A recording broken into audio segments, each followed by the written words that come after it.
Hello all, welcome to movie vibes. Finally mad square థియేటర్స్లోకి అయితే వచ్చేసిందండి. ఈ మూవీని ఇందాకే చూడటం కంప్లీట్ చేశాను. ఈ మూవీ చూసాక నా ఒపీనియన్ వచ్చేసి నచ్చిందండి, చాలా బాగుంది. నిజంగా మూవీ చూస్తున్నప్పుడు చాలా బాగా నవ్వుకున్నాను అనమాట. మ్యాడ్ వన్ చూసినప్పుడు మనం ఎలా అయితే కామెడీని ఎంజాయ్ చేసామో, ఈ మ్యాడ్ స్క్వేర్ కూడా అలాగే లాజిక్లెస్ కామెడీతో మంచి టైమింగ్తో పంచెస్తో ముందుకెళ్తూ ఉంటుంది. సో ఎస్పెషలీ సెకండ్ హాఫ్ నుంచి స్టోరీలో ఇంకా హిలేరియస్ సీన్స్ ఉంటాయి.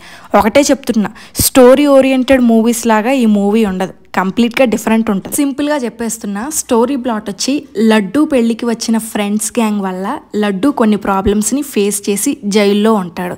సో ఇన్ఫ్యాక్ట్ స్టోరీ కూడా జైల్లో ఉండే లడ్డు మ్యాడ్ మూవీ తర్వాత అసలు ఏం జరిగింది, నేను ఎందుకు జైల్లో ఉన్నాను అనేది నరేట్ చేస్తూ ఉంటాడు.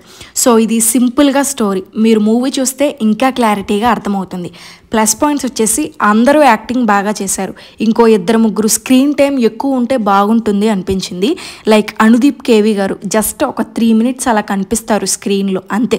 తెలుసు కదా, ఆయన unique style of punches and స్పాంటేనియస్గా వస్తాయి. అవి ఇంకా యూజ్ చేసుకుంటే ఈ మూవీకి ఇంకా బాగా ప్లస్ పాయింట్ అయ్యేది. మూవీ ఎండింగ్లో మ్యాడ్ 3 మూవీ కూడా ఉందని అనౌన్స్ చేశారు. ఇంకా లడ్డు వాళ్ళ ఫాదర్ క్యారెక్టర్లో యాక్ట్ చేసిన మురళీధర్ గారు కూడా బాగా యాక్ట్ చేశారు. బాగా సెట్ అయింది ఆయనకి ఆ క్యారెక్టర్. ఆయన పోర్షన్ ఆఫ్ సీన్స్ మూవీలో చాలా ఉంటాయి. ఇంకా మైనస్ పాయింట్స్కి వస్తే హీరోయిన్స్ అసలు లేరు. మనకి మ్యాడ్లో ఉన్న వాళ్ళు కూడా ఎవరో కనిపించరు. నెక్స్ట్ ఒక పావు గంటకు ఒక సాంగ్ వస్తుంది, ఒక్క పాట కూడా బాగోలేదు.